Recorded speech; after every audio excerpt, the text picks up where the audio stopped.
నమస్తే, welcome to ఆధ్యా media. నేను బాలు. నాతో పాటుగా ఉన్నారు సీనియర్ జర్నలిస్ట్, సినీ విశ్లేషకులు ఇమ్మంది రామారావు గారు. వారితో మాట్లాడదాం. సార్ నమస్తే. నమస్తే బాబు. సార్, ఏపీలో ఉన్నటువంటి బీజేపీ ఎంపీలు కొత్తగా ఒక కొత్త స్వరం వినిపిస్తున్నారు. ముఖ్యంగా సుజనా చౌదరి గారు ఒక మాట అన్నారు. పవన్ కళ్యాణ్ అంటే జనసేన బీజేపీ కలిసి పొత్తులో వెళ్తుంది. ఇప్పటికే స్టేట్ పార్టీ పెద్దలు ఆయనతో చర్చలు జరిపారు. బీజేపీను జనసేన కలిసి పొత్తుతో వెళ్తారని చెప్పేసి ఆయన ఒక స్టేట్మెంట్ ఇస్తున్నారు. దాంతోపాటుగానే వైసీపీని కూడా ఆయన దుయ్యపడుతూ కొన్ని స్టేట్మెంట్స్ ఇస్తారు. పోలవరం పూర్తి చేయడానికి మీ చేత కావట్లేదు, లేకపోతే నేషనల్ హైవేస్ సంబంధించి ల్యాండ్ ఎక్విజిషన్కి సహకారం అందివ్వట్లేదు అంటూ ఒక మాట అంటున్నారు. ఒక పక్కన సెంట్రల్ గవర్నమెంట్లో బీజేపీ వాళ్ళేమో అడిగినప్పుడల్లా డబ్బులు ఇస్తున్నారు, స్టేట్ పాలిటిక్స్లో ఉన్న వాళ్ళేమో వీరిని దుయ్యపడుతున్నారు. ఈ మొత్తం దాన్ని ఎట్లా చూడాలంటారు? అంటే బీజేపీ పార్టీ వాళ్ళు పవన్ కళ్యాణ్ని చాలా ఆత్మీయుడిగా భాయి అన్నట్టుగా మొదట్లో ఉండేవారు. ఓకే. తర్వాత ఆ ఎప్రిషియేషన్ కూడా అలా ఉండేది. కానీ తర్వాత పవన్ కళ్యాణ్ని రోడ్డు మ్యాప్ ఇస్తామని చెప్పి ఆ రోడ్డు మ్యాప్ లేదు, రోడ్డు లేదు, మొత్తాన్ని దూరంగా ఉంచారు. అల్లూరు సీతారామరాజు తాలూకు విగ్రహావిష్కరణకు కూడా మేము రాబోయే రోజుల్లో కలిసి పనిచేయబోతున్నామని చెప్పడానికి ఆయన పిలిస్తే వచ్చిన నష్టం ఏమిటి? అందువల్ల ఆయన కూడా పిలవడం మానేశాడు, వాళ్ళ అన్నయ్యని పిలవడం చేశాడు. నువ్వు రా, ఇదే మంచి సమయం అని చెప్పడం. ఇవన్నీ నాకు అనిపించింది ఏంటంటే, నాకు ఉన్నటువంటి జ్ఞానానికి బీజేపీ పవన్ కళ్యాణ్తో ఒక తెలివైన డ్రామా ఆడుతుందని అనిపించింది. ఓకే. ఎందుకంటే అవినాష్ రెడ్డి విషయంలో కేంద్రంలో ఉన్న బీజేపీ పార్టీ ఆల్మోస్ట్ తన వైఖరి ఏమిటో, తను ఎంత బాగా ఆలోచించగలదో, ఎంత బాగా జగన్మోహన్ రెడ్డిని రక్షించగలదో చెప్పేసింది. ఆ రోజు మార్నింగే ఈటెల రాజేందర్ చెప్పాడు. ఏం చెప్పాడంటే, కేంద్ర ప్రభుత్వంలో ఉన్న మన పార్టీ అధిష్టానం వాళ్ళు చేసే పనులకు ప్రజలకు నమ్మకం సన్నగిల్లుతుంది అని చెప్పాడు. ఎవరో చెప్పింది కాదు, వాళ్ళ పార్టీ నాయకుడు. అవును. ఇది ఇక్కడ ఆంధ్రదేశంలో బీజేపీ పార్టీని జనసేన పార్టీ ఎలాగ ఒకటవుతుందండి? ఆంధ్రదేశంలో ఉన్నటువంటి బీజేపీ క్యాడర్ అంతా, ఆంధ్రదేశంలో ఉన్న కాంగ్రెస్ పార్టీ కేడర్ అంతా ఆల్మోస్ట్ కాంగ్రెస్ పార్టీ కోమా స్టేజ్లో ఉంది. ఉందో లేదో కూడా తెలియదు. అలాగే బీజేపీ మహా ఉధృతంగా ఉన్న రోజుల్లోనూ ఒక సీటు గెలుచుకున్నారు. అవును, హరిబాబు, విష్ణుకుమార్ రాజు. అంతే తప్ప మిగతా వాళ్ళు గెలుచుకోలేదు కదా.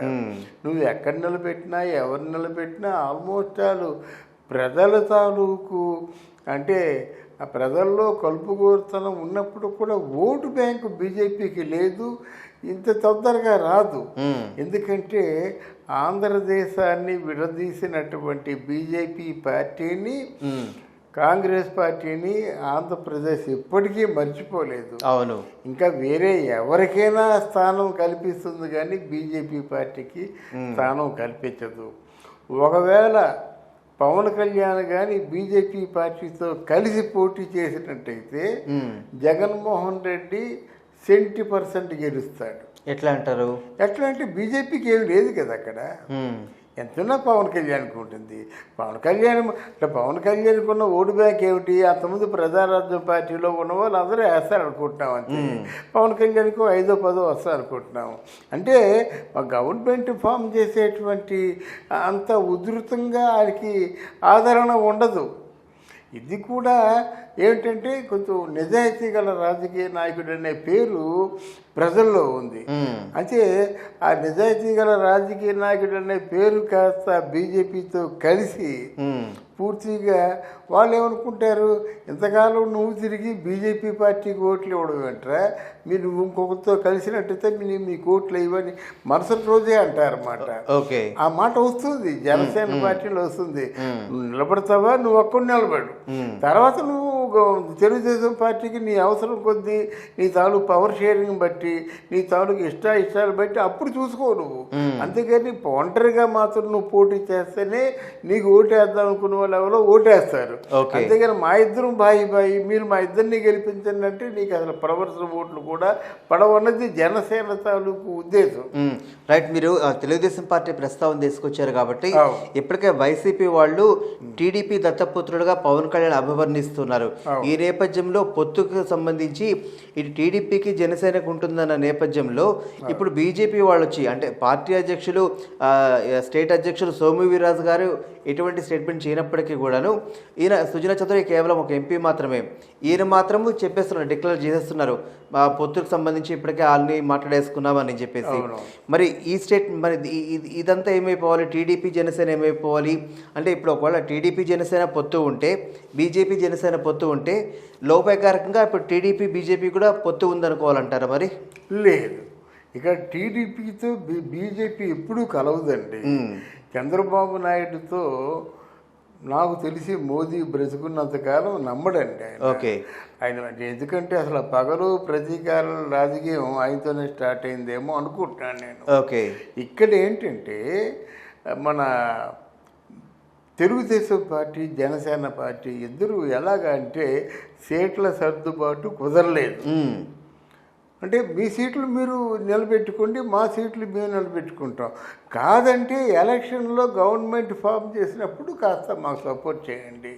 మీ సపోర్ట్ చేసినందుకు కానీ మీకు చెప్తున్నాం కదా, 2.5 years మీరు ముఖ్యమంత్రిగా ఉండండి, 2.5 years మా తెలుగుదేశం పార్టీ ముఖ్యమంత్రిగా ఉంటాము అని అనుకుంటున్నారండి.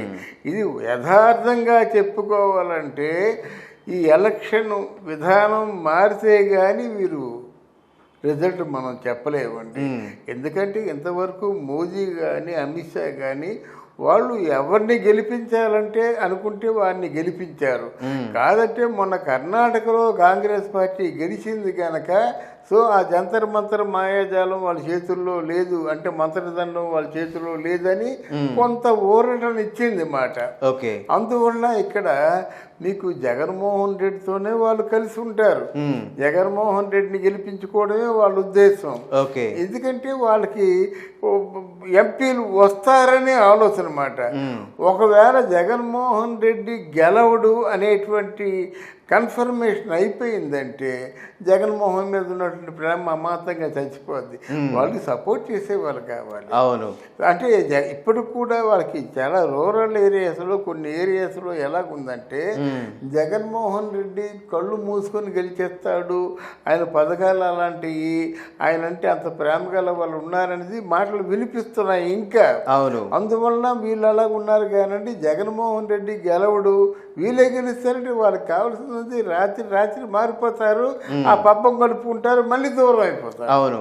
ఇది అయితే ఈసారి మరి యాక్చువల్గా కాంగ్రెస్ పార్టీ ప్రత్యర్థులు వీరందరూ స్ట్రాంగ్గా ఉన్నారు కనుక ఈ జూడో యాత్ర మాత్రం కాంగ్రెస్ పార్టీకి చాలా హెల్ప్ చేసింది కనుక ఈ రాజకీయ వ్యూహాలు ప్రతి వ్యూహాలు వాళ్ళ తాలూకు సీనియర్ నాయకులు రాజకీయ నాయకులు ఉన్నారు కనుక ఏదైనా ఉంటే మాత్రం గవర్నమెంట్ కానీ కాంగ్రెస్ పార్టీకి వస్తే దేశం కొంత మారుతుంది. అప్పుడు దేశాన్ని అత్యున్నతంగా తీర్చిదిద్దగల మన ఎవరు చంద్రబాబు నాయుడు లాంటి నాయకులు ఉంటే కొంత మళ్ళీ బాగుతుంది అన్నమాట. రైట్. చివరిగా చెప్పండి, ఇటు జనసేన ముఖ్య భూమిక పోషిస్తుందని ఈ సందర్భంగా మనకు తేలింది. సో అటు బీజేపీ వాళ్ళు పొత్తు గురించి అడుగుతున్నారు, ఇటు టీడీపీ వాళ్ళు పొత్తు గురించి అడుగుతున్నారు. ఈ నేపథ్యంలో జనసేన పవన్ కళ్యాణ్ ఎటువైపు ఎక్కువగా మొగ్గు చూపే అవకాశం ఉంది? బీజేపీ వాళ్ళు పొత్తు గురించి అడగటం లేదండి, వాళ్ళు కన్ఫర్మ్ చేసేస్తున్నారు. మాతో ఉంటాడు పవన్ కళ్యాణ్, వెళ్ళిపోతాడు, మా ఇంట్లో సభ్యుడు అంటున్నారన్నమాట. ఏదో ఎక్కడైనా బాగుంటే ఒప్పుకుంటారు కానీ వంగతో ఆడదారు బాగుంటే ఒప్పుకోరు. పవన్ కళ్యాణ్ కూడా చాలా వరకు అనుభవాలు చూసేశాడు, ఎక్కడెక్కడ ఎవరెవరు ఏ విధంగా దెబ్బ కొట్టారు అనేది చూశారు. ఇందాక మీరు అడిగిన దానికి సమాధానం చెప్తా.